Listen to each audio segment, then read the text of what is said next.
موشک ژاولین، بزرگترین کابوس تانک‌های روسی و نماد مقاومت اوکراین.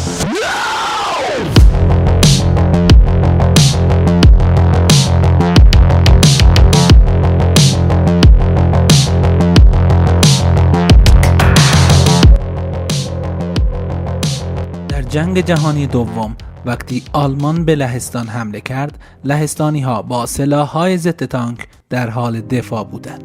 اما مشکل اینجا بود که وقتی گلوله زره تانک رو میشکافت، قدرت کافی برای آسیب زدن به داخل تانک رو نداشت. در نتیجه لهستان در کمتر از 1 ماه سقوط کرد. در دوران ما هم روسیه با تانک‌های مدرن و زره‌های پیشرفته وارد جنگ با اوکراین شده، ولی پیشرفت مورد نظر خودش رو نداشته. دلیلش اینه که جنگ‌ها عوض شدن.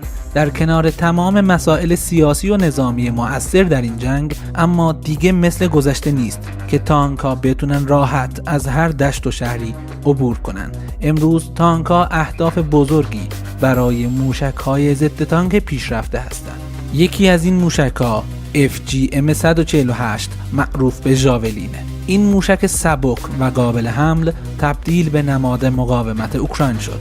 وزنش فقط 22 کیلوگرمه، یعنی یک سرباز میتونه راحت با خودش حمل کنه، تانک رو هدف بگیره، شلیک کنه و قبل از اینکه دیده بشه به جای امنی برگرده. اما قدرت ژاولین فقط در سبک بودنش نیست. این موشک یک سیستم فایر اند فورگت داره، یعنی بعد از شلیک خودش هدف رو پیدا میکنه، به آسیب پذیرترین بخش تانک برخورد میکنه و حتی از زره‌های واکنشی هم رد میشه.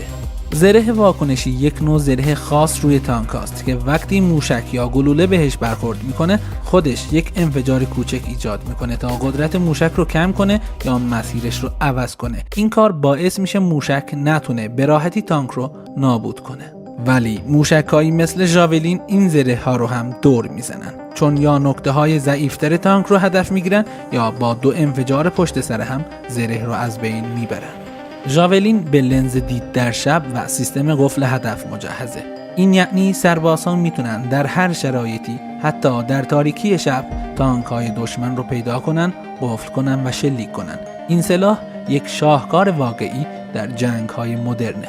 لنز دید در شب ژاولین یک دستگاه پیشرفته است که به سربازها کمک میکنه تانک‌های دشمن رو حتی در شرایط دید ضعیف شناسایی کنن. این لنز تصویر رو 4 یا 9 برابر بزرگتر میکنه و با استفاده از اشعه مادون قرمز هم در روز و هم در شب کار میکنه. این لنز بخشی از دستگاه پرتاب به اسم CLU هست که به لوله موشک وصل میشه. چون لوله موشک قابل جدا شدن هست، خود CLU هم کاربردهای زیادی داره. مثلا در جنگ‌هایی مثل افغانستان و عراق، سربازها ازش به عنوان دوربین مادون قرمز استفاده می‌کردن، حتی وقتی خطر تانک وجود نداشت. وقتی CLU به لوله موشک متصل بشه، سرباز حالت دستگاه رو به شب تغییر میده.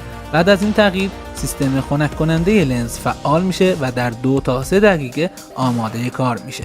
حالت روز فقط برای دیدن استفاده میشه و نمیتونه هدفگیری رو انجام بده. بعد از آماده شدن لنز، سرباز میتونه با دسته‌های دستگاه تنظیمات رو انتخاب کنه. مثلا تغییر بین بزرگنمایی 4 یا 9 برابر، انتخاب حالت روز یا شب و استفاده از فیلتری که کار دشمن رو برای شناسایی لنز سخت تر میکنه.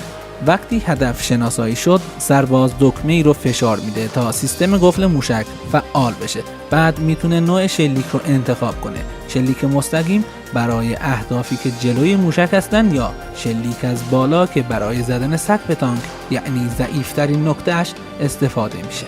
بعد از شلیک، موشک اول با نیروی کم از لوله خارج میشه، حدود 4.5 متر، تا به اطراف آسیب نرسه.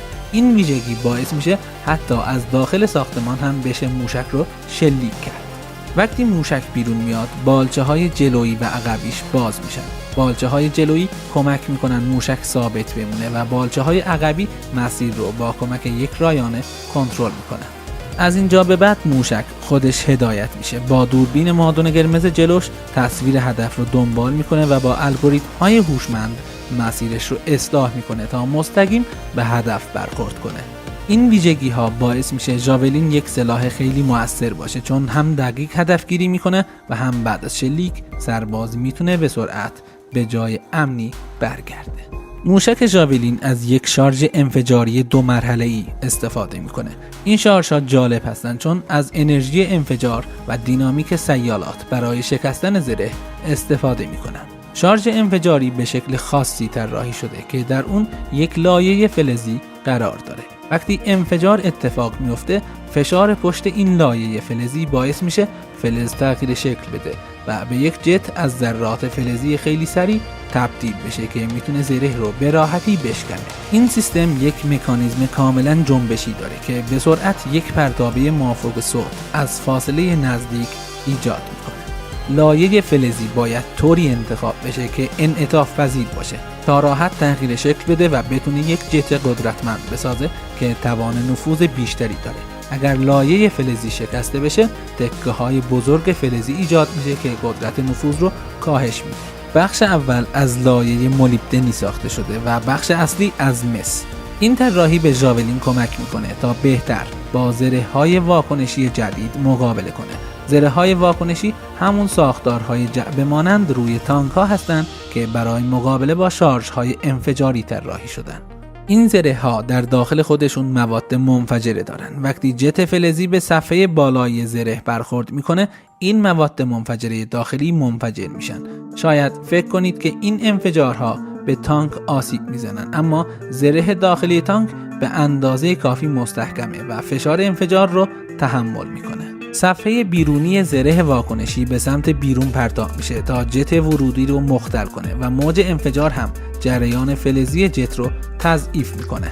و مرحله اول ژاولین هم طراحی شده تا دقیقاً این زره‌های واکنشی رو پیش از انفجار خرج اصلی خنثی کنه و بعد مرحله دوم میتونه بدون مانع زره داخلی رو بشکافه.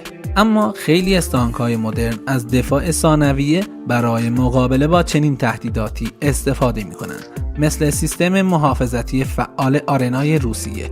این سیستم از رادار برای شناسایی تهدیدهای ورودی استفاده میکنه و با پرتاب گلوله‌هایی شبیه به ترکش خرج انفجاری رو در فاصله دورتری از تانک منفجر میکنه. این کار باعث میشه جت فلزی به قدری پراکنده بشه که دیگه توان نفوذ به زره رو نداشته باشه. با این حال سیستم آرنا در برابر حملات از بالا ضعف داره.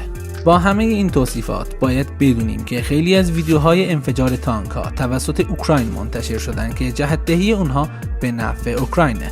پس با تمام این تفاصیل و اطلاعات ما فقط به گوشه‌ای از صحنه جنگ دسترسی داریم. در نهایت امیدوارم از این ویدیو لذت برده باشید و اگر تا الان کانال رو سابسکرایب نکردین حتما سابسکرایب کنید و نظرات و پیشنهادات خودتون رو برامون بنویسید. موفق باشید و سربلند در پناه خدا.